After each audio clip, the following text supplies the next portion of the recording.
ರಾಜ್ಯದಲ್ಲಿ ಮುಂಗಾರು ಮಳೆಯ ಅಬ್ಬರ ಹಾಗೂ ಅವಾಂತರಗಳು ಮುಂದುವರಿತಾ ಇದೆ. ಒಂದ್ ಕಡೆಗೆ ಉತ್ತಮವಾಗಿ ಮಳೆ ಆಗ್ತಾ ಇದೆ. ರಾಜ್ಯದ ಆಲ್ಮೋಸ್ಟ್ ಎಲ್ಲ ಡ್ಯಾಮ್ಗಳು ಕೂಡ ತುಂಬೋ ಹಂತಕ್ಕೆ ಬರ್ತಾ ಇದೆ. ಉತ್ತರ ಕನ್ನಡ ಜಿಲ್ಲೆಯಲ್ಲಿ ಏನಾಗಿದೆ ಡೀಟೇಲ್ಸ್ ನೋಡ್ತಾ ಹೋಗೋಣ. ಇವತ್ತು ಕೂಡ ಅಂಗನವಾಡಿಗಳಿಗೆ ರಜೆಯನ್ನ ಘೋಷಿಸಲಾಗಿದೆ. ರಜೆ ಘೋಷಿಸಿ ಜಿಲ್ಲಾಧಿಕಾರಿ ಲಕ್ಷ್ಮೀ ಪ್ರಿಯಾ ಅವರು ಆದೇಶವನ್ನು ಹೊರಡಿಸಿದ್ದಾರೆ.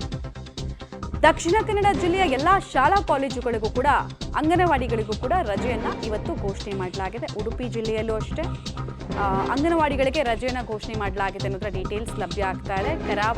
ರಾಜ್ಯದ ಕರಾವಳಿ ಪ್ರದೇಶಗಳಿದಾವಲ್ಲ, ಉತ್ತರ ಕನ್ನಡ ಇರ್ಬೋದು, ಉಡುಪಿ, ದಕ್ಷಿಣ ಕನ್ನಡ, ಇಲ್ಲೆಲ್ಲ ನಿರಂತರವಾಗಿ ಕುಂಭದ್ರೋಣ ಮಳೆ ಆಗ್ತಾ ಇದೆ.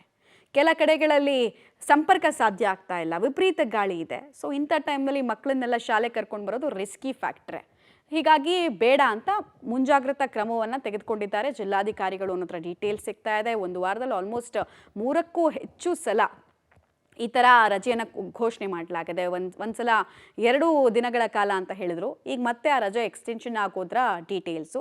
ನಿನ್ನೆ ಅಷ್ಟೇ ಕೆಲ ಕಡೆಗಳಲ್ಲಿ ಶಾಲೆ ಆರಂಭ ಆಯಿತು. ಸರ್ಕಾರಿ ಶಾಲೆಗಳು ನಿನ್ನೆಯಿಂದ ಆರಂಭ ಆಗಿರೋದು. ಬಟ್ ಆಗಲೇ ರಜೆ ಘೋಷಣೆ ಅನ್ನುವಂತಹ ಪ್ರಕ್ರಿಯೆಗಳೆಲ್ಲ ನಡೀತಾ ಇದೆ.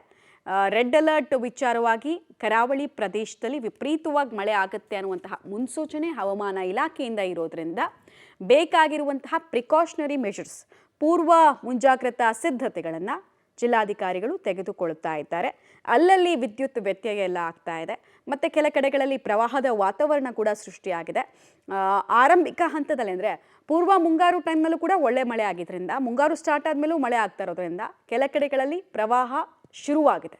ಕರಾವಳಿ ಪ್ರದೇಶದಲ್ಲಿ ಕೆಲ ಗ್ರಾಮಗಳು ನಡುಗಡ್ಡೆ ರೀತಿಯಾಗಿದೆ, ದ್ವೀಪದಂತಾಗಿದೆ.